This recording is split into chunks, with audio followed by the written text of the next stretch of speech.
Samantala, walang kawala sa batas ang 6 na sabungero matapos isuplong ang mga ito ng isang concerned citizen sa otoridad sa iligal na sabong sa lungsod ng Puerto Princesa. Mag-uulat dyan si Patrolwoman Eloisa Beredo. 6 na individual dahil sa iligal na tupad sa Purok Puting Buhangin, Barangay Mangista, Puerto Princesa noong ika-24 ng Hunyo taong kasalukuyan. Nakilala mga naaresto na sina Roel na siyang organizer ng pasabong, Rolly, Eduardo, Willard, Nelson at Christopher, pawang mga residente ng nasabing barangay.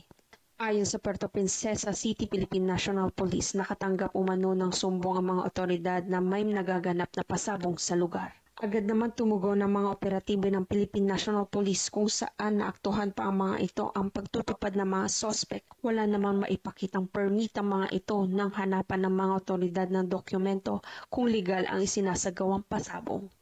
Samantala, kinumpiska ng Philippine National Police ang 2 buhay na manok, pera at iba pang gamit panabong.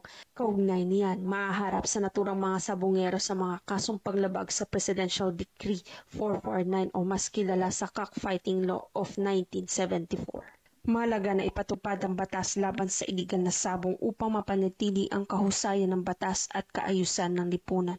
Ang agarang pagtugon ng mga kapulisan sa sumbong ukol sa iligal na aktibidad ay isang magandang halimbawa sa pagpapatupad ng batas at pagprotekta sa interes ng publiko. Mula dito sa Calapan City, Oriental Mindoro, ako ang iyong PNN Correspondent Patrolwoman Eloisa Joy V. Beredo, alagad ng batas, taga-taguyod ng Balitang Pulis.